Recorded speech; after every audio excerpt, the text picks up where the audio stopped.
झारखंड विधानसभा का बजट सत्र का आज 5वां दिन है और आज 5वें दिन सदन शुरू होने से पहले बाहर विपक्ष की पार्टी बीजेपी प्रदर्शन करते हुए नजर आई। आपको बता दें, जहां एक और लंबोदर महतो तमाम जनजातीय समाज को अनुसूचित जाति के में सम्मिलित करने की मांग को लेकर के उठाया। उन्होंने कहा कि काफ़ी लंबे समय पर कुर्मी समाज को लेकर के राजनीति हो रही है। कई ऐसे समाज है जिसमें टाइटल को लेकर के कुछ ओबीसी में आ जा रहे हैं तो कुछ अनुसूचित जातियों की सूची में आ रहे हैं। ऐसे में दिक्कतें हो रही हैं और इसको लेकर वो लगातार आवाज़ भी उठाते हुए नजर आए। सदन के बाहर अंबा प्रसाद यह कहती हुई नजर आई कि जिस तरह से जेएसएससी जेई के अभ्यर्थियों का रिजल्ट जारी कर दिया गया है वह छात्रों के हक में शुरू से लड़ती हुई आई है। अंबा प्रसाद यह सीधे तौर पे कहती आई कि छात्रों के बात जब भी आएगी तो वो अपनी सरकार के विरुद्ध भी क्यों ना बोलना पड़े वह ज़रूर बोलेंगी और वो बोलती आई हैं। और वह चंपई सोरेन से यह आग्रह करती हुई है कि इस सरकार से मैं यह उम्मीद करती हूँ कि जितने भी पेंडिंग रिजल्ट हैं उन्हें जल्द से जल्द जारी कर दिया गया जाए और छात्रों के भविष्य को उज्जवल बनाया जाए। फिर से बता दें कि विधानसभा में बजट सत्र चल रहा है।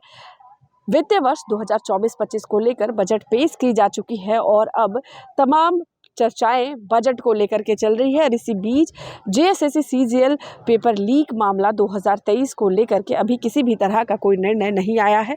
एसआईटी और सीबीआई के बीच या जो तलवार है या लटक रही है। वहीं आपको बता दें कि आज चलिए हम आपको सीधे सुनाते हैं कि और क्या कुछ कहा गया कुर्मी समाज को लेकर के और अंबा प्रसाद ने क्या कुछ कहा छात्रों के भविष्य को लेकर के। कुर्मी महतो क्या है ये मामला, क्या? देखिए,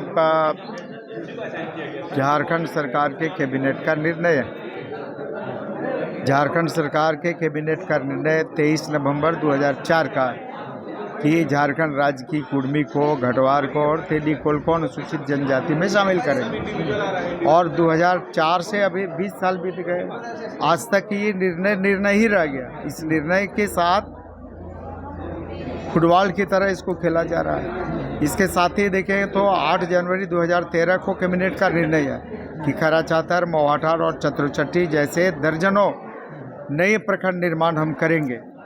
आज 11 साल बीत गए, आज तक नहीं हो पाए।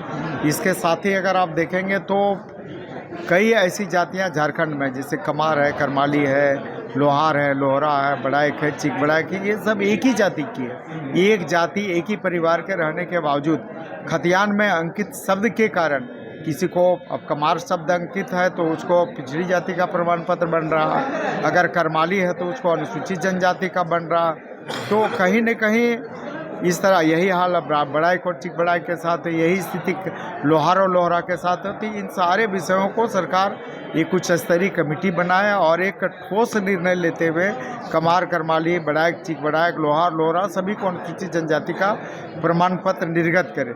इसके साथ ही आप देखे होंगे तो बेरमो अनुमंडल को जिला बनाने की मांग हो, या कुछ पिछड़ी जातियाँ जो अत्यंत ही पिछड़ी हुई है, जैसे बनिया बर की जाति है, स्वर्ण वणिक है, खलवार है, जसवाल है, तो इनमें भी ये अत्यंत पिछड़ी जाति के, लेकिन ये इसको BC1 में शामिल नहीं करके BC2 में किया गया।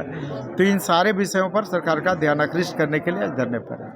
अच्छा, 5वीं अनुसूची में ये जो भाषा जो है, कुड़माली भाषा जो है, उसको लेकर के भी आंदोलन हो रहा है। आप देखे होंगे कि मेरा ध्यानाकर्षण में इसी सदन में ध्यानाकर्षण में था कि झारखंड राज्य की जो 9 जनजातीय और क्षेत्रीय भाषा है, जिनमें से मात्र एक संथाली ही संविधान के 8वें अनुसूची में शामिल है।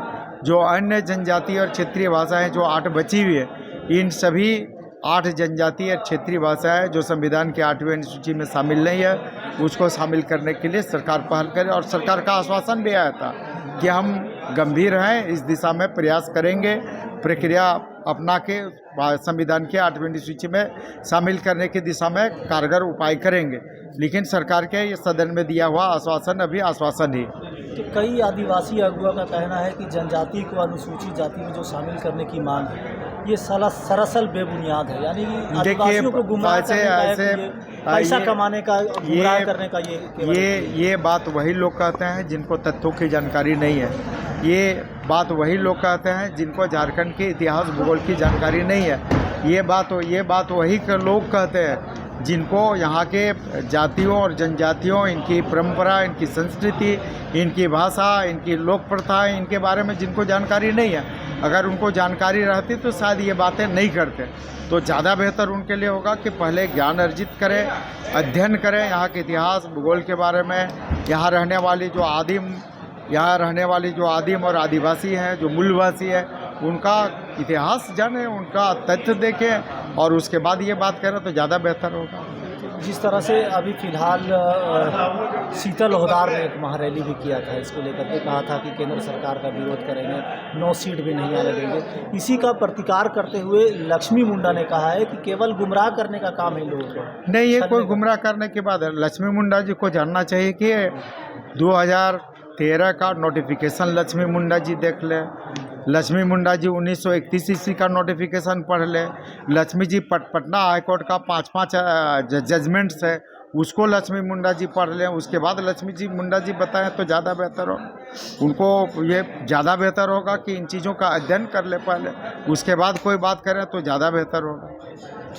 बहुत खुशी है और मुझे विश्वास था अपने महागठबंधन की सरकार पे कि संवेदनशीलता छात्रों पे दिखाया जाएगा। और काफ़ी चुनौती स्टूडेंट्स झेले हैं, इतने दिन काफ़ी संघर्ष किए हैं, काफ़ी डिप्रेसिव सिचुएशन था उनके लिए। मैं छात्रों के हित में हमेशा काम करती रहूँगी और उनके लिए हमेशा खड़ी रहूँगी, चाहे अपने सरकार के विरुद्ध बोलना पड़े या फिर जो भी कदम उठाना पड़े। और हमने वही किया है और हमेशा करा है और करती रहूँगी। सीजीएल को लेकर कुछ बता दिए, सीजीएल को कब डेट अनाउंस करेंगे? देखिए, मुझे ये पूरा उम्मीद है कि कैबिनेट से पहले इन सारी चीज़ों को पूरा करने का कोशिश किया जा रहा है और कोशिश सफल भी रहेगा। और पेंडिंग जो रिजल्ट है वो भी आएंगे, वो भी कैबिनेट, वो भी ये आचार संहिता कोड ऑफ कंडक्ट के पहले ही मुझे पूरा विश्वास है कि उसको, क्योंकि प्रयास यही है हमारी सरकार का, हमारा यही प्रार्थना था माननीय मुख्यमंत्री जी से। उन्होंने बोला कि हम भी यही चाह रहे हैं और निश्चित रूप से मुझे विश्वास है हमारे आलमगीर आलम, हमारे सीएलपी लीडर भी लगे हुए हैं इसको जल्दी कराने में। काम करते हैं और आपके पास मुझे सहयोगी होते हैं।